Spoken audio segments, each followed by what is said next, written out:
ዘርፍ የጀመርነው ኢንተርቬንሽን እያስገኘ ያለው ውጤት በእጅጉ የሚያስደምም ነው። ይበልጥ እንድንበረታ፣ ይበልጥ እንድንተጋ፣ ይበልጥ አዳዲስ ሐሳቦች እንድንፈጥር፣ ይበልጥ አዳዲስ ነገሮች እንድንሞክር ጉልበት የሚሆን ስራ ሆኖ አግኝቼዋለሁ።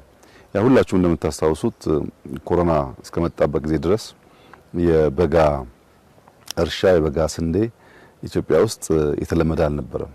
መሬት ጦም ማደር የለበትም። ከልመና ራሳችንን መገላገል አለብን። ሊታረስበት ሊመረትበት የሚችል መሬት አለን የሚል ጽኑ እምነት ነበረን። ስንጀምር ማሳመኑም መከራ ነው የነበረው። አሁን ያለበት ደረጃ ግን በየጊዜው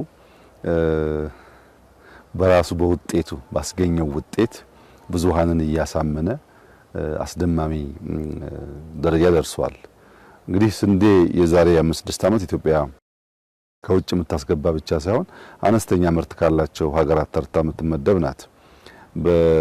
የዘንድሮን እንኳን ብቻ ብንመለከት ባለፈው ክረምት ወደ 4.4 ሚሊዮን ሄክታር ነበር ያረስነው። የዘንድሮ በጋ 3.8 ሚሊዮን ሄክታር ገደማ ነው ያረስነው። በድምሩ 8 ሚሊዮን ሄክታር በላይ መሬት አርሰናል። ያገኘነው ምርት ከ330 ሚሊዮን ኩንታል በላይ ነው። ይሄ በአፍሪካ በስንዴ ማምረት ኢትዮጵያን በአንደኛ ደረጃ ያስቀምጣታል፣ ከፍተኛ ምርት ስለሆነ። አምናና ዘንድሮን እንኳን ብናስተያይ ክሎስ ቱ 1 ሚሊዮን ሄክታር 950 ሺህ ገደማ ሄክታር ጭማሪ አለው። ባለፈው አመት ክረምትና በጋ 280 ሚሊዮን ሄክታር ገደማ ነበር ያመረት ነው። በዚህኛው አመት ደግሞ 331 ሚሊዮን ኩንታል የምናመርተው። ይህ የሚያሳየው የ50 ሚሊዮን ኩንታል ዲፍረንስ በአንድ አመት አመጣ ማለት ነው። ያ ዲፍረንስ እንዴት መጣላችሁ እንደሆነ ለምሳሌ አሁን ያለነው ሰሜን ሸዋ ውስጥ ነው። የከብቶች መዋያ መስክ ነው የነበረው። በበጋ በዚህ ጊዜ ትመጣ እንደዚህ ያለ አረንጓዴ ነገር የሚታይበት አልነበረም። እዚህ ጋር ትንሽዬ ወራጅ ወንዝ አለች። እሷን በየቦታው በመገደብ በማስቀረት የዘነበውን ዝናብ አስቀርተው ነው ይህን እርሻ የሞከሩት። አሁን ከዞኑ አመራር ጋር በነበረኝ ውይይት በሚቀጥለው አመት በጣም ብዙ እናሰፋለን፣ ልምድ አግኝተናል። የማይቻል መስሎ ነበር፣ ተችሎ ስላየን አያሰጋም፣ የበለጠ ማድረግ ይችላል የሚል ሀሳብ ሰንዝሮልኛል እና ሰሜን ሸዋ ውስጥ የሚያክል ማሳ መገኘቱን ወደ ማህበረሰቡ ተደራሽነቱን በተግባር ብታይ የዛሬ 5-6 አመት ሰሜን ሸዋ ውስጥ ቢያንስ 4-5 ወረዳዎች በሴፍቲ ኔት ይተዳደሩ ነበር። 4-5 ወረዳዎች አብዛኛው ቀበሌ ሴፍቲ ኔት የነበረው። በዚህ አመት በሰሜን ሸዋ ውስጥ አንድም ቀበሌ በሴፍቲ ኔት የተያዘ የለም። 100% ራሳቸው ነፃ አውጥተዋል። በማምረት ሰሜን ሸዋ 4-5 ወረዳዎች በሴፍቲ ተይዞ የነበረው 100% ነፃ ወጣ ማለት በየቦታው በየኢኮሎጂው በየከባቢው የመሬት ጠባይና የአየር ጠባይ ጊዜ ተጠብቀን የምናደርጋቸው ስራዎች ከሰራን በድፍን ኢትዮጵያ አምርቶ መብላት አሳሳቢ ጉዳይ አይሆንም ማለት ነው። ይህ አሁን ያለንበት ሰሜን ሸዋ የዛሬ 5-6 አመት የነበረውን የገቢ ደረጃ ማንሳት ያሳፍራል። ዘንድሮ ግን በ8 እና በ9 ቢሊዮን ገደማ መካከል ላይ ገቢ ይሰበስባል። ዞኑ ከ8 እስከ 9 ቢሊዮን ባለው ውስጥ ዝቅተኛውን ብንወስድ 8 ቢሊዮን ሰበሰበ ብንል የዛሬ 5-6 አመት ኦሮሚያ እንደ ክልል የሚሰበስበው ገቢ 16-17 ቢሊዮን ብር ነበር። የኦሮሚያን የዛሬ 5-6 አመት ገቢ ግማሽ የሚሆን አንዱ ዞን ብቻ ሰበሰበ ማለት ነው። በገቢ እድገት አለ። በሴፍቲ የታሰሩ ሰዎች ነፃ ወጥተዋል። ወደ የሚቆጠር ካሽ ደግሞ ብትወስድ ከሰሜን ሸዋ በቀን 500,000 ሊትር ወተት ወደ ከተማ ይሄዳል። በአመት ከወተት ብቻ 16 ቢሊዮን ብር ያገኛሉ። ከወተት ብቻ። እንቁላል በዚህ አመት 3 ሚሊዮን ጫጩት ነው ያባዙት። ያንሳል ብያቸዋለሁ። እንቁላልና ወተት ላይ እንኳን በደንብ ይሰራ። ለምሳሌ ወተቱ 500,000 የሆነው በጥቂት አመታት ውስጥ በአርቲፊሻል ኢንሴሚኔሽን እያባዙ ስለሆነ 1 ሚሊዮን ሊትር ማምረት ቢችሉ አውቶማቲካሊ 30 ቢሊዮን ገቡ ማለት ነው በአመት። ይህ ትራንዛክሽን በብዙ መልኩ የአርሶ አደሩን ላይፍ ይነካል። ከእንቁላል፣ ከወተት፣ ከስጋ ምርት፣ ከእርሻ ከሚተርፈው ደግሞ መኖ ተያያዥ ነገር ነው። አንዱ እየደገፈ ስለሚሄድ በከፍተኛ ደረጃ በምግብ ራስን መቻል ብቻ ሳይሆን የተሻለ የዘመነ ኑሮ እንድንኖር ያስችለናል። ልጆች ከሞላ ጎደል ትምህርት ቤት ገብተዋል። ከኬጂ ጀምሮ ትምህርት ቤት ተስፋፍቷል፣ እየተማሩ ነው ያሉት። ታች ላይ የምንሰራው የትምህርት መስፋፋት በኋላ ለምናገኘው ውጤት ያግዛል። ልጆች የማይተረስ የነበረን ቦታ ሲታረስና ውጤታማ ሲሆን እያዩ ነው ያደጉት። ቴክኖሎጂ እየጨመሩ ማሽነሪ እያስፋፉ እየተጠቀሙ ያሳድጉታል እንጂ ወደ ኋላ አይመለስም። እንዳየው በዚህ ጊዜ እንግዲህ ግንቦት ሊገባ ነው አላው። በዚህ ጊዜ ውስጥ ሰሜን ሸዋ እንደዚህ ያለ ግሪን መስክ ማየት በጣም አስደሳች ነገር ነው።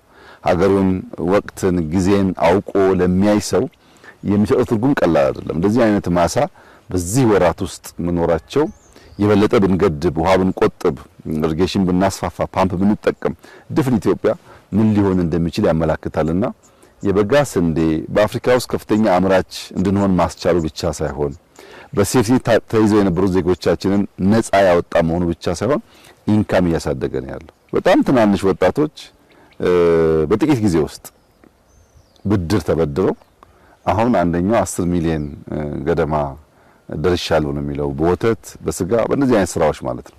በትናንሽ ተደራጅተው በሚሰሩት ስራ ብድር በስፋት እየሰጡ ነው ያሉት ልጆች ደግሞ ሰርተው ገቢ እያገኙ ነው ያሉት። በጣም በርካታ አርሶ አደሮች ፒካፕ ገዝተዋል። ወተታቸውን እንቁላላቸውን ከተማ የሚወስዱበት ይሄ እንግዲህ ወደ ኳሊቲ ላይፍ ሙሉ መኪና መኖር እርሻ ማረስ ብቻ ሳይሆን ቤትን ማጽዳት፣ ከባቢን ማጽዳት፣ ጤናን መጠበቅ፣ የተስተካከለ አመጋገብ ስርዓት መከተል እየሆነ ሲሄድ በሌላው ዓለም እንደምናየው ጥሩ ገቢ ያለው በዛም ልክ የሚኖር አርሶ አደር እየፈጠርን እንሄዳለን ማለት ነውና የበጋ ስንዴ በእጅጉ አስደሳች ውጤት ያየንበት ለኢትዮጵያ የማይናቅ የኢኮኖሚክ እድገት ለማምጣት የሚያስችለው መስክ በትክክል ካለመመራቱ የተነሳ ውጤቱ ዝቅተኛ ሆኖ የቆየ ቢሆንም በየአመቱ እያየን ያለነው ውጤት አስደማሚ መሆኑን ያመለክታል። አንደኛው እንግዲህ ክላስተር ነው። የተበጣጠሰ መሬት የሚባል የለም። የተበጣጠሰ አእምሮ ነው ያለው። መሬቱ ወጥ ነው። እኔ እናንተ ከተደመር መሬታችንን ከደመር የተበጣጠሰ የሚለው ቋንቋ በራሱ የሐሳብ እጥረት ነው። መሬቱ እንደምታየው ወጥ ነው። ሰዎች ናቸው በኢማጂነሪ ቦርደር እያበጁ ሸነሸኑት እንጂ ወጥ ነው። ክላስተር ስናደርግ እንደዚህ ያለ ወጥ መስክ ሆነ ማለት ነው። ትራክተር ሲጨመርበት፣ ግድብ ሲጨመርበት፣ ፓምፕ ሲጨመርበት በአንድ ጊዜ የኮመርሻል ፋርሚንግ አይነት ቅርጽ ይይዛል። እንግዲህ 330 ሚሊዮን ኩንታል ስንዴ በአመት ማምረት ማለት በቀላል የሚታይ አይደለም። በድፍን አፍሪካ በዚህ ደረጃ የሚያመርት ሀገር የለም። ይሄን ደግሞ ሳንዘናጋ አሁንም የቀሩ ቦታዎች ቴክኖሎጂ መጠቀም ብናሳድግ ባጭር ጊዜ ውስጥ 500 ሚሊዮን ኩንታል መግባት እንችላለን፣ ብዙ ሳንቆይ ማለት ነው።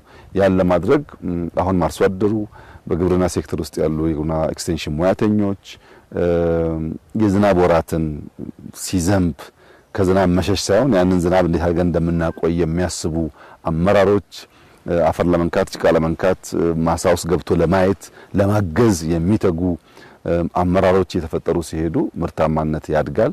እንግዲህ ኢትዮጵያችን ተስፋ አላት። በግብርና ሴክተር የመንግስት ኢንተርቬንሽንና አንዱ ኮር የእድገታችን መንገድ ነው ያልነው አዋጭ ሆኗል። ልክ እንደ ኢንዱስትሪው፣ ልክ እንደ ቱሪዝሙ፣ ልክ እንደ ማይኒንጉ፣ ልክ እንደ ቴክኖሎጂው ግብርናን ራሱን አስችሎ አመርቂ ውጤት እያመጣ ነው ያለው። አሁንም ብዙ የማደግ ፖቴንሻል ስላለው እንበርታ፣ እንስራ፣ እንማር፣ እናሻሽል። ከትናንትናው ያረመን ያረቀን ያሻሻልን ከሄድን የምናስባትን ሀገር ለመፍጠር የሚያስችል መሰረት እንዳለ ያመላክታል። ከሁሉ በላይ የሚያስደስተው የሐሳብ ጥራት ነው።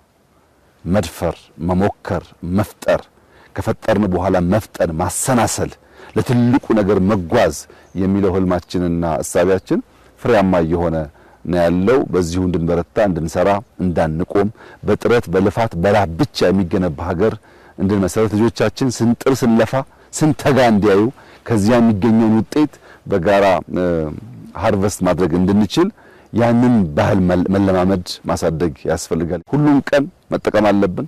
ሁሉንም ወቅት መጠቀም አለብን።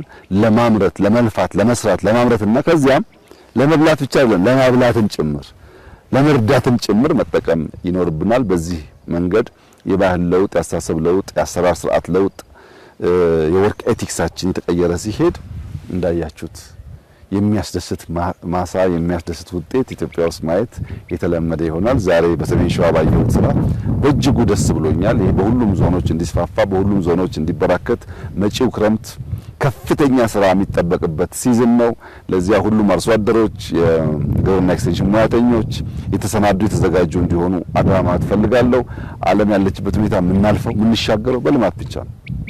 ካረስን የጀመርነውን ከጨረስን ከበረታን እንሻገረዋለን እና ከስራ ውጭ መሻገሪያ መንገድ እንደሌለ አስበን ጊዜያችንን በስራ በልማት እንድናጠፋ አደራ ማለት ፈልጋለሁ።